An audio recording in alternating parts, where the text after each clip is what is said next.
que Deus permite que o mal exista em tempos caóticos que a gente vive, guerras, crianças, maldades com crianças, idosos, animais. Eu tenho certeza que você se faz essa pergunta o tempo inteiro, e muita gente me faz essa pergunta o tempo inteiro. Por que Deus permite que isso aconteça? É um assunto que eu já estou querendo falar há muito tempo, e eu trouxe o pastor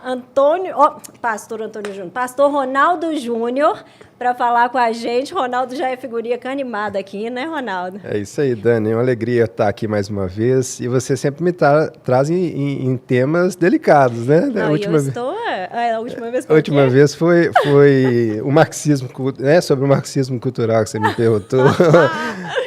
Mas eu tinha que trazer pastor Ronaldo aqui, e eu estou tentando trazer já tem um bom tempo, né? Para a gente falar desse tema. E a gente está no nosso último episódio da temporada 2. Eu falei, pastor Ronaldo, se o senhor não vier agora, aí agora não sei mais quando, né? Então, a gente está terminando a segunda temporada com esse tema que eu estou querendo falar há muito tempo. E o pastor Ronaldo, ele tem a dissertação dele de mestrado exatamente nesse tema, né, pastor? Sim, exatamente. Eu me propus a falar ali um pouco sobre a Teodiceia, né, que é o assunto que nós vamos falar aqui, à luz de Agostinho. Qual que é a resposta que Agostinho dá sobre o problema do mal? Onde que, num país, ou num mundo onde que Deus é bom, todo-poderoso, o porquê da existência do mal.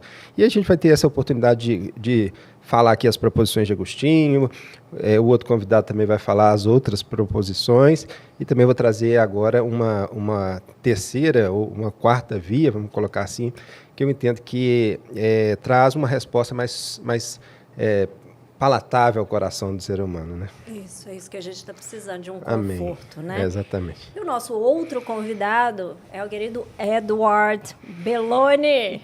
Estamos trazendo ele de longe, hein, Edward? E aí, como é que você está, Dani? O Edward, ele é filósofo, historiador, teólogo, psicólogo, estudioso, professor, o que mais? É isso aí, o meu mestrado é em Ciência da Religião. E a gente tem buscado se aperfeiçoar, né? E pensar nunca dói. Para muita gente pensar dói, mas para mim nunca dói. E é um prazer estar aqui. Obrigado aí pelo convite, pela confiança. E vamos desenvolver aí a Teodiceia, né? A Teodiceia é Deus ou justiça de Deus. Como que a gente reflete o mal? Aliás, o que é o mal, né? É o que a gente pode começar a pensar. Então vamos começar a falar. O que é o mal? Esse que é um grande problema quando a gente vai referir, Dani, a questão de Deus, né? Você vai parar para pensar para as pessoas quando elas têm desilusão, um aborto espontâneo, ou uma tragédia, um câncer, uma dor, diretamente a gente se liga a Deus, né? E pergunta por que está acontecendo comigo, por que isso acontece na minha vida, e aí a gente começa a problematizar, a gente começa a dar características que não faz parte dos atributos de Deus, né? A gente tem que começar a pensar que o mal, ele tem duas aberturas. Eu colocaria aqui entre o mal moral e o mal natural. As escrituras, né, como base, ela te dá o mal natural, é aquela tragédia, catástrofe, o próprio furacão recente. Isso é o mal natural. E o mal vem como uma punição de juízo, o mal natural, o mal da catástrofe. Agora, o mal moral. O mal moral é aquele mal que, na nossa livre agência, ou alguns podem chamar até de livre escolha, a gente procura. E aí não tem a ver com Deus. O que é o mal? Tem a ver com nós mesmos, tem a ver com a nossa natureza, tem a ver com a nossa construção, tem a ver com o nosso construto, tem a ver com a nossa queda, né? As escrituras, ela é basilar, né? Queda, redenção, ela é basilar em te oferecer uma reflexão com relação ao mal. Só que a gente é subjetivo demais e às vezes é superficial de colocar e já terceirizar para Deus, porque é mais fácil. É mais fácil eu terceirizar para Deus do que eu assumir algumas parcelas das minhas escolhas com relação ao mal. Então, essas duas categorias, elas têm que ficar claras para a gente, né? Epicúrio, e isso não é de agora, isso é antigo, desde a filosofia, desde os antigos, eles já se perguntavam, se Deus é bom, então por que não acaba o mal? Se Deus faz isso, por que então não extermina? Era mais fácil. Só que a gente não era gente, a gente não era humano, né? Deus, ele não trabalha com robôs. Ele trabalha com pessoas que escolhem, dentro das suas perspectivas, a adorá-lo ou não. Aí eu volto a pergunta aqui para o Ronaldo. O mal, no Agostinho, tem uma outra característica. Só que este mal, a gente tem que entender que não é a essência de Deus. Né? O mal é a ausência do bem. Então, onde não tem um bem, não tem atitude humana, ali está o mal. Só que aí que está a grande questão. A gente tem a mania de terceirizar e, por causa da ferida do coração, culpar o caráter de Deus. E Deus não permite, ou Ele não nos dá esse exemplo, no sentido das Escrituras, da história da humanidade, a entender que Ele faz parte disso. Ele permite como juízo e tratado, e até mesmo como disciplina. E talvez aí que está o erro das pessoas entenderem esses atributos de Deus. Porque hoje não é pregado, não dá dinheiro eu pregar a justiça de Deus, não dá dinheiro eu falar para as pessoas que Deus ele pune e a punição dele é justa. Eu não posso nem entender às vezes, mas eu sei que a punição dele é justa, porque ele é um Deus justo, talvez eu vou entender no futuro, talvez eu não entenda. E isso dá angústia no ser humano, porque ele quer dominar, ou seja, ele sofre da síndrome de querer ser Deus, de mandar na sua história. Então, voltando aqui rapidinho para finalizar o raciocínio, o que é o mal? O mal ele tem duas características. O mal moral, que é a nossa responsabilidade, e o mal de catástrofe, que é o mal natural. E aí tem uma grande coisa, soberania de Deus e responsabilidade humana. Você falou muitas coisas interessantes aí, e eu pego 2 exemplos de 2 conhecidas minhas agora mesmo, tem pouco tempo. Uma delas é até cristã. E eu acho, eu dei uma sorte muito grande, né, de Deus me direcionar para o pastor certo, para a igreja certa, né? Eu comecei a minha vida cristã com o pastor Mateus Alves, né? E o pastor Mateus, ele é exatamente isso que o Ed falou. Ele não está preocupado em fazer carinho no ego da gente, não, né? Sim, ele fala na lata. E eu tenho uma amiga que ela foi para uma outra igreja. Então, ela é cristã e quando eu falo assim, nós somos maus, né? O ser humano é mau. Todos nós somos maus.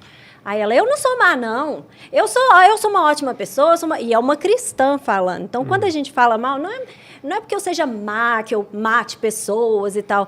Nós entendemos que a gente nasceu num pecado, né?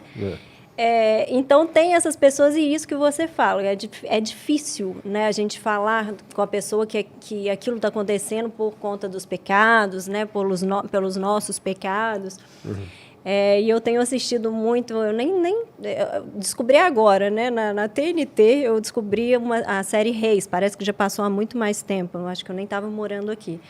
E tem me emocionado tanto, exatamente ver o povo judeu se afastando de Deus e voltando para Deus, né? E a gente vê muito ali, muito antigamente, né? Quantos 1000 anos aconteceu aquilo ali e hoje, aí eu fico me vendo hoje, falando, gente, mas eu questiono isso, eles questionavam a mesma coisa, mas eu estou fazendo o que eles faziam, né? Que são esses pecados diários que a gente comete, esses erros.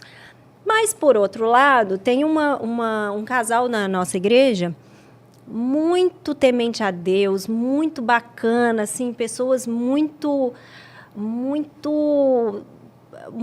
cristãs mesmo, sabe, na sua essência. E eles se casaram agora, tiveram um filhinho, ela já mais velha, então, assim, conseguiram ter um bebê, e o bebê, aconteceram várias coisas, e o bebê nasceu morto. E ela já estava com 7 meses. E aí a gente fica, poxa, mas isso não é um juízo de Deus. Eles não são pessoas que estão ali errantes, sabe? Tudo bem, somos pecadores, né? Nascemos pecadores. Mas não são pessoas ali errantes que aquilo não aconteceu porque Deus está julgando algum mal que eles fizeram. Então, aí a gente fica nessa dicotomia, assim, e aí, por que Deus permite? Está acontecendo agora, não sei se vocês estão a par desse caso do Diddy, desse rapper americano, e aí vem várias situações de crianças sendo abusadas, de até tráfico humano. Então, assim, como que Deus permite isso com uma criança, com várias crianças? nas guerras, as crianças, os idosos são os que mais sofrem. E aí, como é que a gente responde isso, pastor? Tá certo. Bom, primeiro eu acho que o Edward fez uma introdução muito pontual e assertiva aqui, dentro do ramo da teologia, filosofia, então está de parabéns a colocação. Eu acho que falta a gente só não acrescentar, mas pontuar aqui que Deus é a causa primeira de tudo, né? Ele é o criador de todas as coisas, mas ele não é o criador do mal. E aí parece uma contradição, mas isso é o que a gente chama na teologia de antinomia. Antinomia são duas proposições que parecem antagônicas, mas, na verdade, elas são ambas as proposições verdadeiras. Assim, por exemplo, né, para exemplificar isso, e depois eu já entro na sua resposta, na sua pergunta, Deus é um, mas ele se revela em três pessoas, o Pai, Filho e o Espírito Santo. Parece contraditório, mas é uma antinomia que é resolvida na Bíblia. Logo, esse Deus que é bom e que criou todas as coisas a partir do nada, ele não é o autor do mal, como ter criado o mal. Então, a gente precisa fazer a seguinte pergunta: como que essa substância, vamos colocar entre aspas, ou esse evento, a gente não sabe essencialmente, ontologicamente, o que é o mal. Então, como essa substância chegou até o mundo para que as pessoas exercesse ela, ou a gente visse isso de forma palpável, como a gente vê hoje, com os assassinatos, como você mencionou, no caso do Didi, e também no caso dos sofrimentos que o cristão e outras pessoas passam também. Agostinho ele vai responder da seguinte forma: ele responde ontologicamente, primeiro falando assim, ontológico de acordo com C, né? Ele fala assim: o mal não existe. Logo, para ele, bastava a aproximação do bem para que esse mal que não existe, ou o afastamento do bem para que esse mal que não existe se revelasse. Só que isso não acalenta o nosso coração, porque a gente vê que o mal de fato existe. E deontologicamente ele fala assim: olha, o mal é a corrupção do bem. Ele usa até uma ilustração de uma cerca que é corroída, como se fosse ali... É a corrosão do ferro mesmo natural, ou seja, aquilo é natural, mas por eventos naturais também houve essa corrosão que é o mal. Então, isso também não responde, porque se Deus criou todas as coisas boas, como que isso aconteceria sem uma causa contingencial terceira, né? Sem uma influência que fosse terceira? Então, no pensamento cristão, filosófico, ao longo dos séculos, houveram várias proposições, mas uma que traz melhor conforto ao nosso coração diante de uma situação dessa é a de Plantinga, Alvin Plantinga. Ele é um teólogo, filósofo estadunidense, e ele fala sobre esse ponto que o Edward colocou aqui, que é a livre agência. Então, assim, tendo o homem a liberdade, diante de todos esses questionamentos, Deus é todo-poderoso, se ele é todo-poderoso, ele pode acabar com o mal. Se ele é onisciente, ele sabe onde o mal estará. Se ele é bom, ele poderia não deixar que o mal acontecesse, mas acontece. Então, dentro disso, ele vem responder por que o mal existe e por que isso não anula a essência de Deus, dele ser bom. E a primeira resposta que ele traz é: nós temos apenas um olhar recorte, ou só um recorte da realidade. E aí eu quero exemplificar o que ele quis dizer com isso, para que nós venhamos compreender com mais clareza a respeito disso. Um ponto que houve aqui na época do nazismo, né, a gente sabe das atrocidades que aconteceram lá, dentro dos campos de concentração, houve um dos alojamentos que era feminino, ali haviam vários, e recheado de pessoas mesmo, de fato, cristãs ou judias, tinha muita pulga. E aí, se você pensa com a sua mente natural, por que aquele, exatamente onde estavam as mulheres, e aí a gente trazendo para esse âmbito da pessoa que é cristã ou não, por que justamente nele há tantas pulgas? Então, a gente está vendo um recorte, concorda? Elas estariam, de certa forma, sofrendo um pouco mais, porque já estavam no campo de concentração e ainda há aqui pulgas machucando elas ali continuamente. Quando houve um afastamento maior desse recorte, era o único container, o único espaço em que os soldados não entravam para estuprar as mulheres. Entende? Então, quando eu olho para um problema mau, e eu sei que de fato existe um problema que é mau, eu não estou minimizando a dor de ninguém e tampouco, né, o sofrimento. O que eu quero dizer é que, e isso evidentemente que é uma reflexão bem apurada do Plantinga, nós como seres humanos, nós vemos apenas o recorte. Então, a gente não consegue compreender os efeitos contingenciais que poderiam ter acontecido se aquilo não acontecesse daquela forma.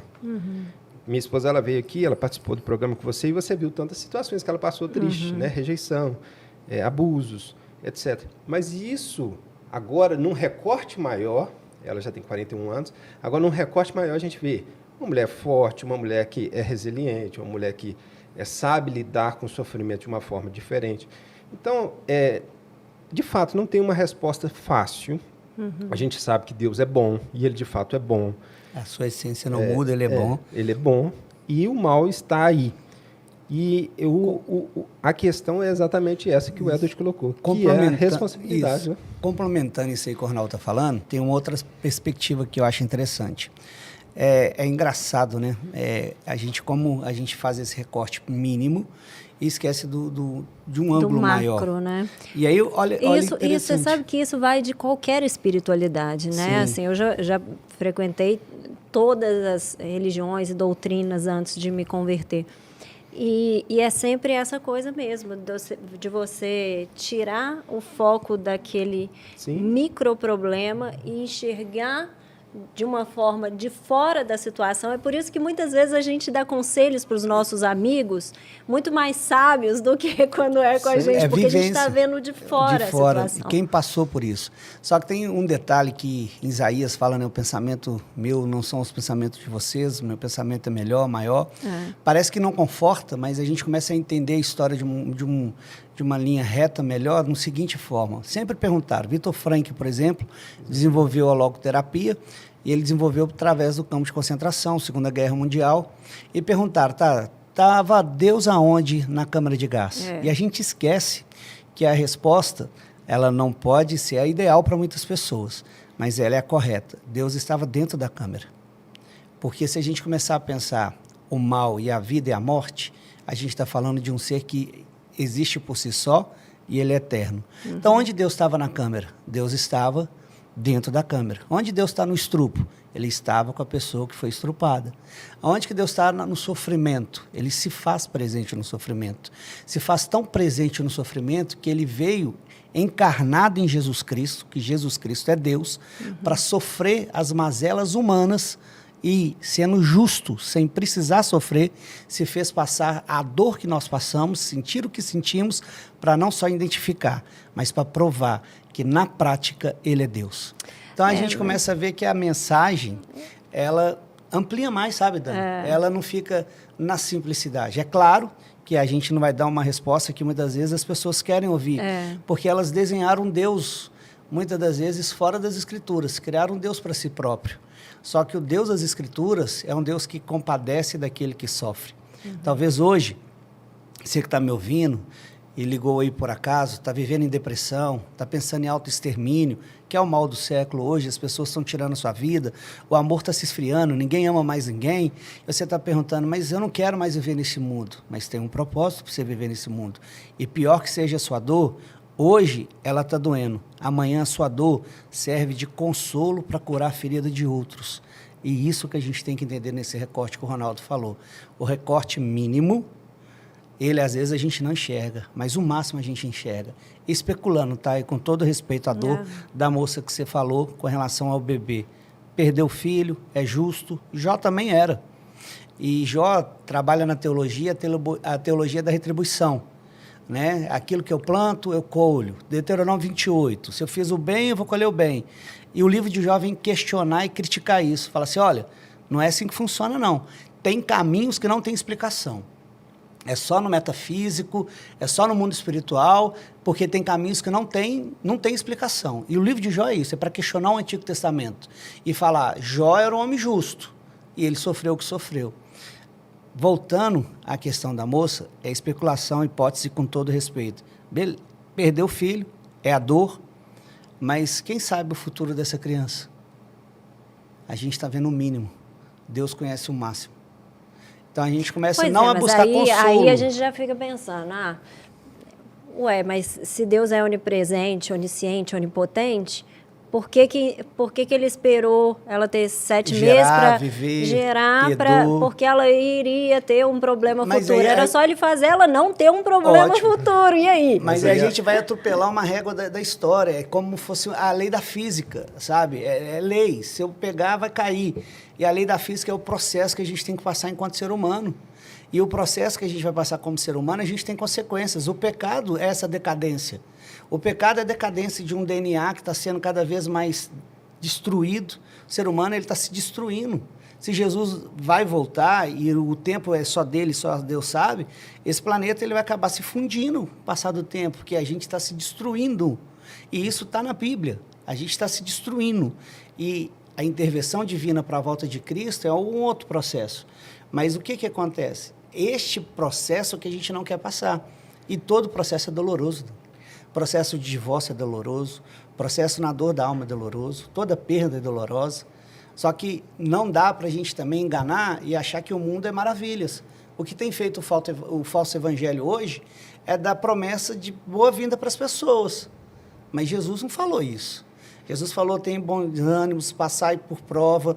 Paulo passou, eu passei por sofrimento, vocês vão passar. Mas lembra, o final dessa história, ela não é triste. Eu venci o mundo. Eu venci o mundo e eu vou aprovar aqueles que me convém eu aprovar, porque eu sou Deus. Então, essa dimensão que a gente tem que começar a entender.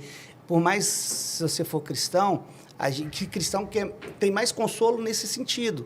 Que o cristão, de além de ter o Paráclito, que é o advogado, o Espírito Santo, a gente tem o consolo de uma pátria. A gente não é desse mundo.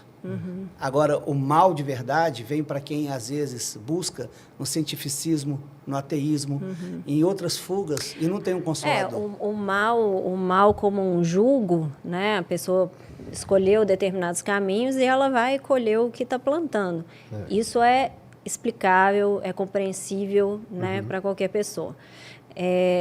Mas até para nós cristãos, por exemplo, eu falo, quando eu comecei na minha caminhada, eu detestava ler o Antigo Testamento. Eu começava a ler o Antigo Testamento e falava, não, será que Deus existe mesmo? Não existe? Porque, nossa, Deus era um sádico, né? Assim, para que era cordeirinho sendo criança. Lobo. As guerras do Antigo Testamento era massacre. Pois mas era assim, matar cordeirinho em holocausto, aqueles coitadinhos dos animais, porque eu sou muito defensora dos animais, né? Enfim.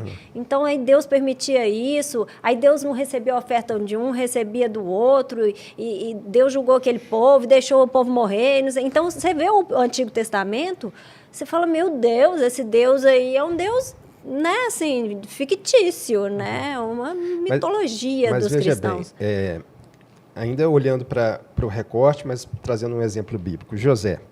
Ele passou o que passou, foi humilhado pelos irmãos, batido, escravizado, vendido. Ele passou por uma difamação, ele passou por uma prisão, mas lá em Gênesis capítulo 50, verso 20, ele vai falar assim, olha, vocês intentaram o mal contra mim, mas Deus transformou em bem para a preservação da sua própria vida. Ou seja, não foi o acaso que transformou, não foi a força do braço dele que transformou. Aquela situação de mal que tinha acontecido com ele, Deus mesmo tinha transformado para um propósito maior, que era a preservação da vida dos irmãos e de Israel, de uma forma mais ampla. Voltando ao exemplo que você trouxe, a gente olhando para a criança, de fato, a gente não consegue compreender. Mas as experiências que a gente vive, hoje eu posso, por exemplo, no gabinete pastoral, falar sobre o sofrimento de perder um filho, porque eu já perdi. Então, eu posso consolar o coração de uma pessoa falando assim, olha, ao que pese eu não compreender por que eu já perdi um filho, porque eu já passei por essa situação, eu sei que Deus é bom. E segundo os textos bíblicos que me trazem esse conforto, Romanos capítulo 5, verso 3, Tiago capítulo 1, verso 2, falando que a provação, uma vez que a gente passa por ela, o nosso caráter é aprovado, nós somos cada vez mais parecidos com Cristo, nós somos mais firmes, temos mais convicção na fé do nosso Senhor e mais dependência em Cristo Jesus. Isso faz com que, agora de um efeito colateral, os pais sejam fortalecidos, porque as pessoas olharão, e aí o Salmo fala sobre isso, olharão, quando a gente está numa situação de desespero, depois o Senhor nos coloca numa rocha firme, as pessoas olharão para nós, temerão o Senhor e confiarão no Senhor por causa dos testemunhos que muitas vezes são de sofrimentos e dores. Assim como aconteceu com José, assim como acontece na minha vida, assim como acontece na sua. Você não seria a Dani hoje. Todos os apóstolos, os mártires da igreja, teve irmãos que está escrito em Hebreus, a história da igreja é rica disso, eles foram colocados com chapisco para poder queimar e ser luz em Roma. Você teve em Roma recentemente. Exatamente. Aí você vai pegar lá o Coliseu, você vai ver que ele era um espetáculo. O ser humano é tão ruim que ele consegue fazer espetáculo com a morte do outro. E não mais do que isso. Você já reparou, tem uma coisa na psicologia que eu aprendi? Só um minuto, até hoje, né? Não. Porque aqueles gladiadores no Coliseu não são diferentes desses boxeadores que tá lá todo mundo ao redor de uma... Não, né? e aplaudindo a violência. Aplaudindo, mas por quê? matando o Olha, outro. interessante, a gente tem uma amígdala no cérebro que ela dispara dopamina, que é o prazer. Você já reparou que de manhã, quando você acorda, a primeira coisa que a grande maioria gosta de fazer é ligar e ver a notícia? Eu ser viciado. E a desculpa eu vou ver a notícia, porque vou me inteirar, vou me atualizar. Só que a notícia é só ruim, só tragédia, só morte. E você se alimenta daquilo. E aquilo passa a ser normal, é natural. Você normatizou o mal, o natural. Você não tem mais sensibilidade de ouvir que a moça saiu de casa, foi assaltada e morreu. Você não tem. Mas por quê? Porque você já está viciado em dopamina na notícia ruim. Então, a nossa natureza, no grego, o mal quer dizer sax, né? Que é essa índole, ela nunca vai mudar. A gente que se converte se controla ela. Só que o que acontece hoje, que dentro dessas questões do mal, uma resposta exata, a gente não vai dar. O que a gente tem que entender e compreender é que nesse processo, Deus prometeu ser o Consolador.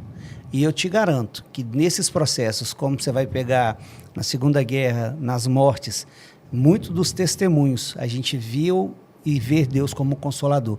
É como Estevão, que tomou apedrejamento e ali, no instante, ele viu o céu. Ele já não estava mais ali.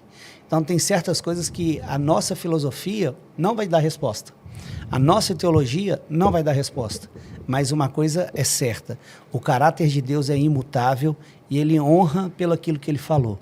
A gente vai para uma cidade que lá em Apocalipse está dizendo que não há dor, não há lágrima e tudo que se passou aqui,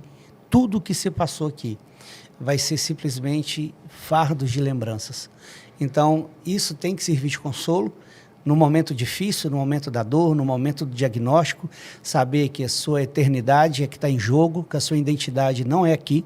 Só que o grande problema hoje, Dani, é o empobrecimento da teologia, o empobrecimento de reflexões profundas, como essa que a gente está tendo essa conversa, o empobrecimento de refletir até a Odisseia, de entender quem é Deus. Isaías 45:7 fala que ele criou a paz e ele cria o mal. Lá em Isaías, esse mal, ele está dizendo, eu mando o juízo, eu mando os filisteus atacar a minha nação, porque eles não honraram a minha aliança, que é o mal moral. Eu mando a Babilônia sequestrar e devassar, o Persa acabar com a minha nação, porque não honraram a minha aliança. Eu permito isso. E esse Deus parece que hoje não é falado. Esse Deus hoje parece que não é muito divulgado, porque se ele fosse falado, propagado e pregado, as pessoas teriam temor. Elas pensavam duas vezes o que é quebrar a aliança e cair no juízo de um Deus que cobra o mal moral e permite o mal natural. Então, é uma coisa para a gente refletir. A resposta que ficou durante anos, durante a história da filosofia, muitos se desviaram, cientistas se pegaram nisso, Nietzsche virou ateu por causa disso, refletindo porque ele era para ser pastor. E aí você vai pegar outros filósofos que passaram por isso, Leibniz, ele escreveu livros e teorias, só que a gente só vai chegar numa coisa, a gente tem que confiar no inconfiável, se torna fé. E hoje o que a gente não tem é uma fé para trabalhar e nos consolar. A gente tem uma fé que usa de benefício para a gente ficar rico e ter dinheiro. Isso não é uma fé de Deus. Mas é difícil, pode né? falar. A gente está querendo confortar o telespectador, o espectador. Então, quando nós nos apegamos às Escrituras, nós saímos mais confortáveis. Por exemplo, o apóstolo Paulo passou pelos apedrejamentos, passou pelos açoites, passou pelo naufrágio. E lá em Filipenses ele vai falar assim, antes, todos esses sofrimentos contribuíram para a causa do Evangelho. O Edward comentou que eu estava em Roma esses dias e eu fui lá na prisão, na segunda prisão dele. A primeira foi uma prisão que ele tinha um local físico que ele podia ficar, né, uma prisão residencial, que a gente chama, da época, mas depois ele foi para a segunda prisão antes da sua morte, no ano de 67, lá na Via Ápia. Essa prisão chama Prisão Mamertina. Hoje ela é ventilada, hoje ela é iluminada, hoje ela é totalmente, vamos colocar assim, é um local que você consegue entrar. Bem maquiado, né? Mas assim, eu estava passando mal de tanto mofo e umidade que estava. Eu lá dentro, hoje, com 2000 anos depois. Imagina naquela época, quando aconteceu todos aqueles fatos. Mas naquela época ela era novinha. Como era insalubre. Como era insalubre. Estava recém-construída. Como era insalubre, como era fria, como era um ambiente totalmente inóspito para o ser humano. E aí, exatamente lá dentro dessa prisão que ele estava, ele escreve o seguinte: quanto a mim, já estou sendo oferecido por libação. Libação é aquela oferta final do Antigo Testamento, que sobe um cheiro, que eles jogam o sangue e sobe um cheiro mais forte, mas demonstrando que a vida dele já estava se esvaindo. Por quê? Porque ele já tinha completado a carreira. E aí ele fala assim, o tempo da minha partida é chegada, combati o bom combate, completei a carreira, guardei a fé. Já agora a coroa da justiça está preparada, a qual me será dada pelo Senhor, e não somente a mim, mas para todos aqueles que vierem a crer em Cristo Jesus. Então, quando nós olhamos isso, nos apegamos às Escrituras, vemos os sofrimentos.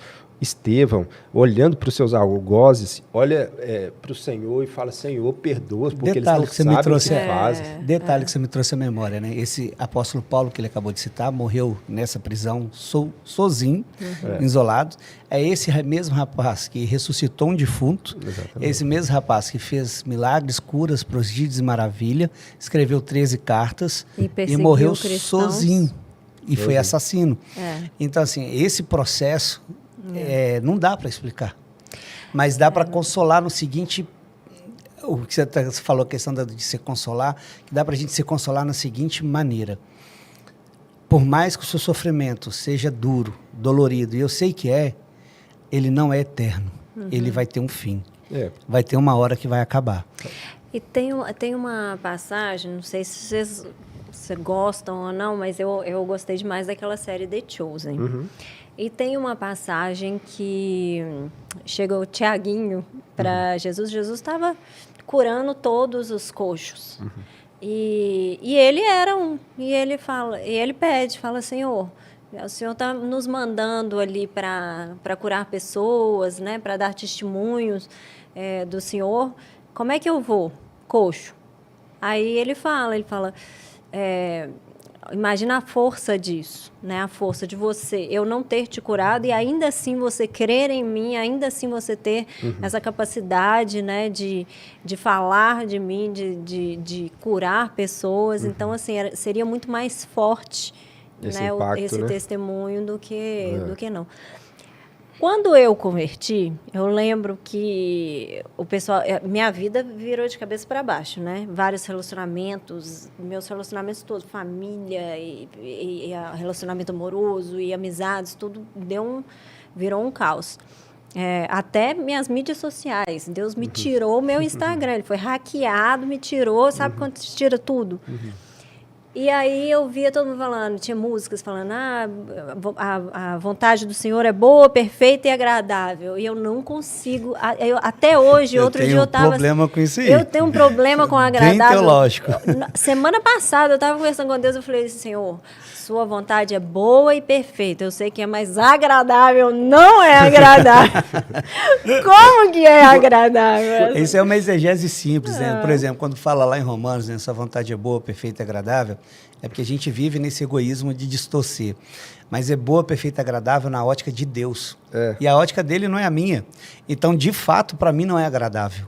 Para mim não tem nada agradável eu ter um poder de reação quando uma pessoa me maltrata, me fere, e eu ser bom com a pessoa. Para mim isso não tem nada de agradável. Agora, na ótica de Deus, no olhar dele, é assim que é a vontade dele, perfeita, boa e agradável.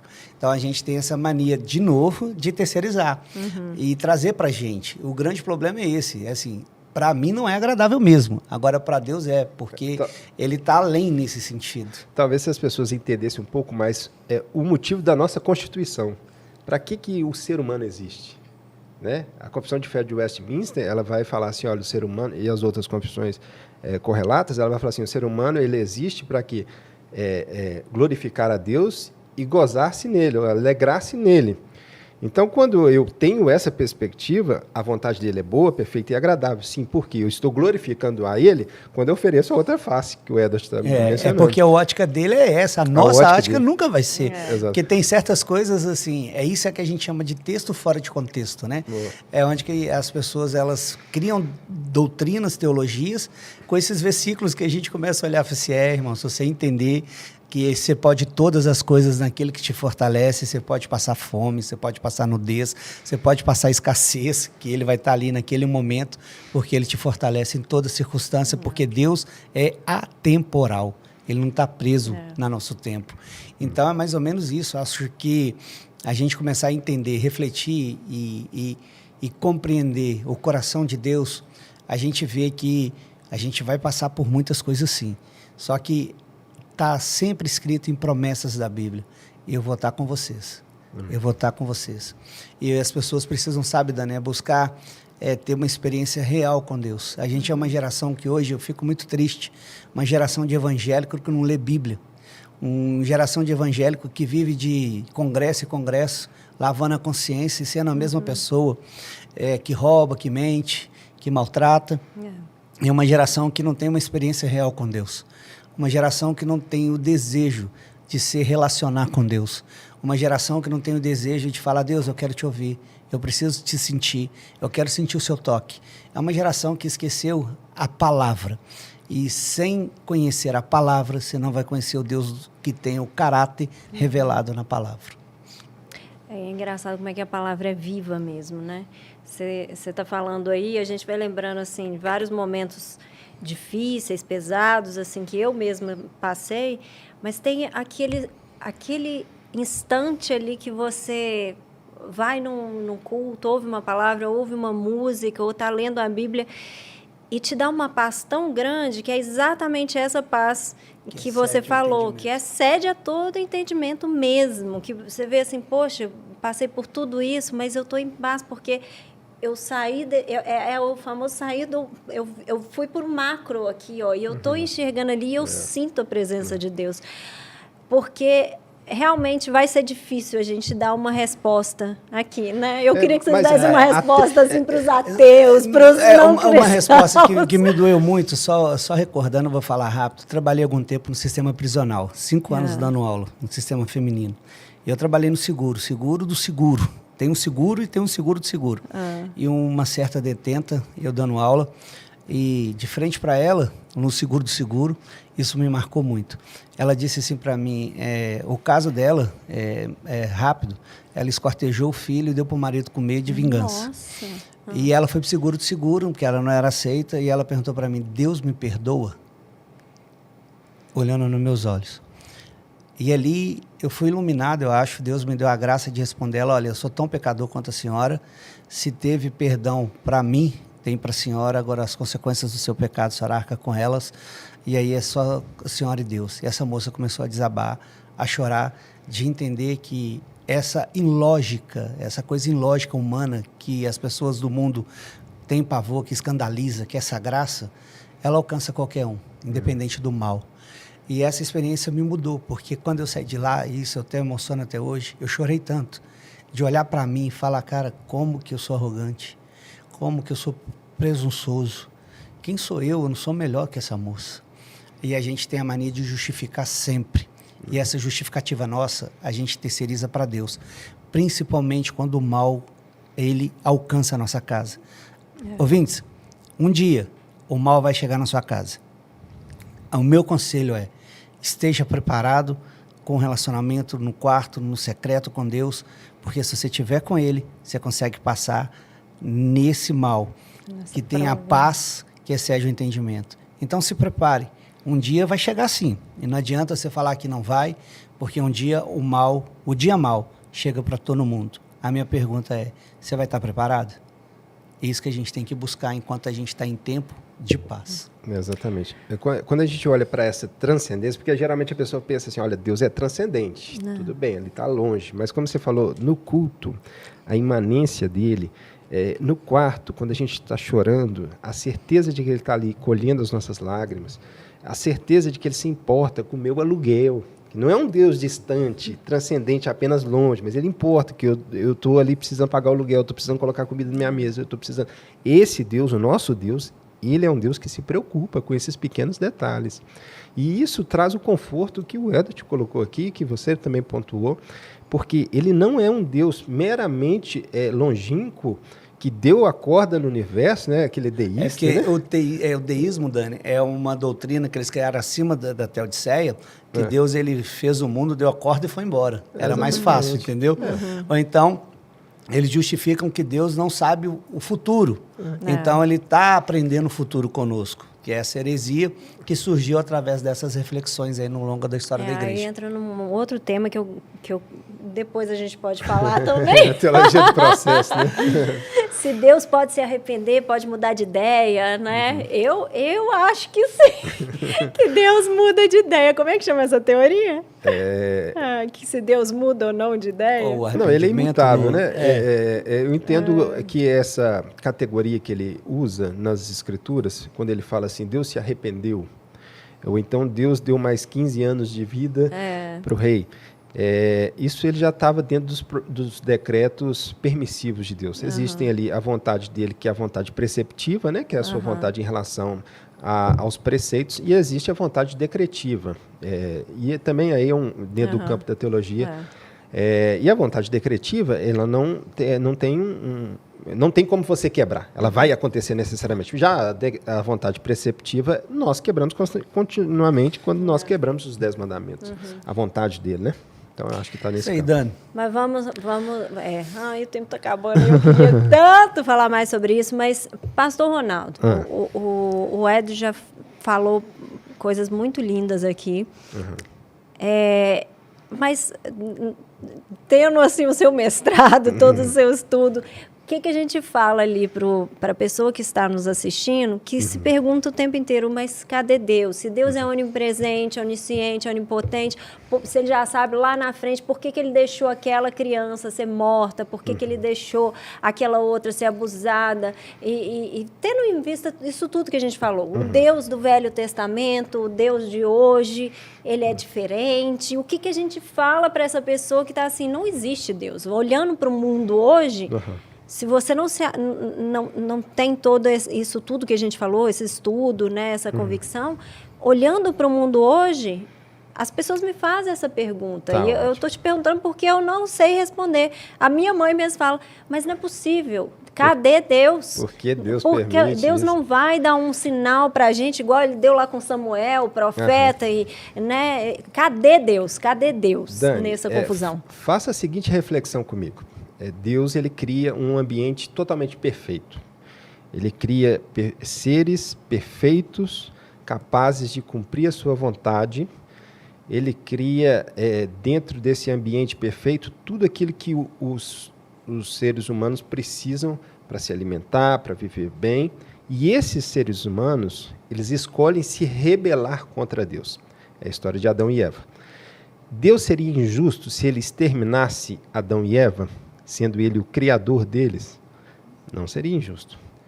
O problema é que nós somos descendentes de Adão e Eva, Romanos capítulo 5, verso 12. Então nós já carregamos o pecado da responsabilidade que esses nossos pais fizeram, né? Da responsabilidade do ato deles de rebelião contra Deus.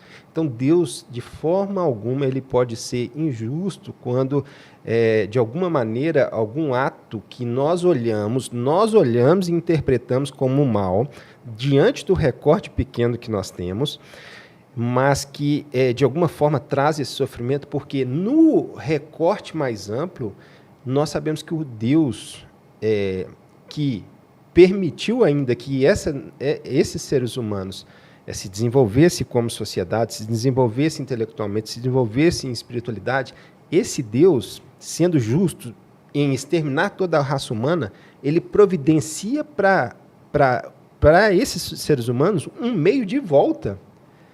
E não era por meio dos esforços deles, era por meio do sacrifício do próprio Deus.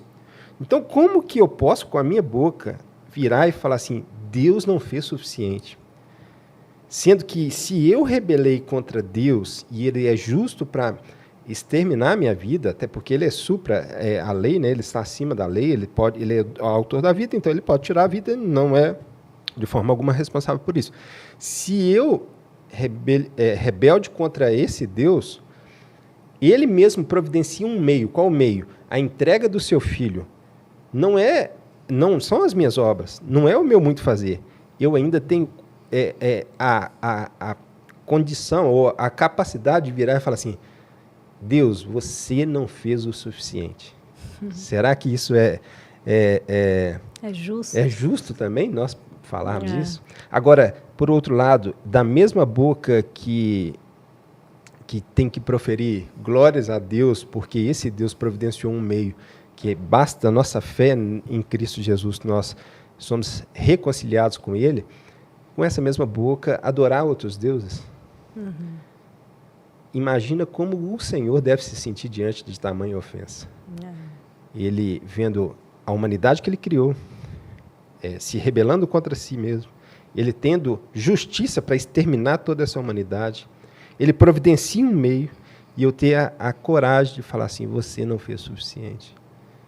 Então, quando nós olhamos dessa maneira, a dor, a gente enxerga a graça dessa maneira. Qualquer tipo de dor, ela minimiza, porque nós entendemos que tudo foi graciosamente nos concedido por Deus. Por isso nós vemos tantos exemplos de pessoas assim. Só um exemplo de um pastor, ele não tem as duas pernas e também não tem os braços, eu esqueci o nome dele agora. Mas ele prega a palavra assim. Para ele poderia falar assim, olha... Tem até um livro. Ele tem um livro. Eu tenho um sofrimento tal, por que Deus me criou assim? Por que Deus criou o cego de nascença? Tinha pecado o pai e a mãe para que aconteceu? Jesus falou assim, não, para a manifestação da minha glória. Isso traz mais acalento ao nosso coração. Eu sei que, como eu falei, não estou querendo minimizar a sua dor, não estou querendo falar que o seu sofrimento... não deve ser de fato colocado aos pés da cruz, mas Deus providenciou um meio para que Ele mesmo se reconciliasse com você. Não foi seus esforços, foram os esforços dele. Basta você depositar sua fé em Cristo. E o próprio Espírito Santo vai nos consolando. O próprio Espírito Santo vai nos dando essa graça de entendermos que aquele sofrimento lá no futuro, ainda que eu não enxergue, vai ser a parte de trás de um bordado, que o bordado é lindo, mas a parte de trás, a gente vê que ela é toda desconexa, ela não parece algo tão bonito. Quando você fala Deus disponibilizou um meio... Jesus Cristo. A morte, morreu pelos nossos pecados, ressuscitou para a nossa justificação. Basta nós olharmos para Ele, depositarmos a nossa fé no sacrifício dEle, que nós somos automaticamente salvos pelo Senhor, justificados pela graça de Cristo Jesus. Então, a certeza de que Deus existe vale a pena. Sem dúvida. Eu deixaria uma palavra, né, como consolo final, Apocalipse 21. E Ele enxugará dos seus olhos toda lágrima, não haverá mais morte, nem aflição, nem choro, nem dor, pois as coisas antigas já se passaram. Amém. Ai, que bom. Espero que vocês tenham tido um pouco de conforto, né? Eu sei que é difícil, não tem uma resposta totalmente confortante, né? A não ser aquela vinda da fé mesmo, né? Da fé naquilo que não se vê, né? Mas daquilo que é. E queria agradecer aos nossos convidados maravilhosos. Infelizmente é pouco tempo, mas foi um assunto muito bacana, muito edificante aqui para a gente. Obrigada pelo conhecimento de vocês, pelo tempo de vocês, pela disponibilidade de vocês. Amém, Dani. Alegria estar aqui sempre. Eu que agradeço. Até mais. Antes de mais nada, quero fazer um adendo aqui. Abre aqui a câmera geral. Nós estamos à base de Guaraná, porque estamos aqui com os pastores, eles ficaram preocupados se ia aparecer cerveja. Não é cerveja, um brinde. Guaraná, está até um pouco sem gás, eu estou achando. Mas agradecer aqui o nosso patrocinador, Giro Certo, que está aí há 25 anos, entregando o melhor em cargas fechadas e fracionadas, sempre no lugar certo, na hora certa. Obrigada, gente. A gente fica aqui, nossa segunda temporada, fechando com chave de ouro, né? Aguardem a terceira temporada e fiquem com o Minuto Giro Certo. Tchau, tchau. Quero apresentar para vocês a transportadora Giro Certo Encomendas, uma empresa que se destaca no mercado de logística há mais de 25 anos. Com a Giro Certo, você tem a garantia de um transporte seguro e eficiente, seja para pequenas encomendas em cargas fracionadas ou grandes volumes com fretes exclusivos. O grande diferencial da Giro Certo é uma logística inovadora e o suporte humanizado, com uma equipe extremamente competente. Além de transportar suas mercadorias com frota própria, com seguro, rastreador e muita tecnologia para garantir a pontualidade de cada frete. Nestes 25 anos de história, são mais de 1 milhão de fretes entregues com sucesso para todas as regiões de São Paulo e Minas Gerais, fazendo muitas áreas com prazos inesperados de 24 horas. Se você precisa de um parceiro confiável para o transporte de cargas, não pense duas vezes. Escolha a Giro Certo e descubra como eles podem facilitar o seu dia a dia. Giro Certo. Há 25 anos entregando o melhor em transporte de cargas fracionadas e fechadas. Sempre no lugar certo, na hora certa.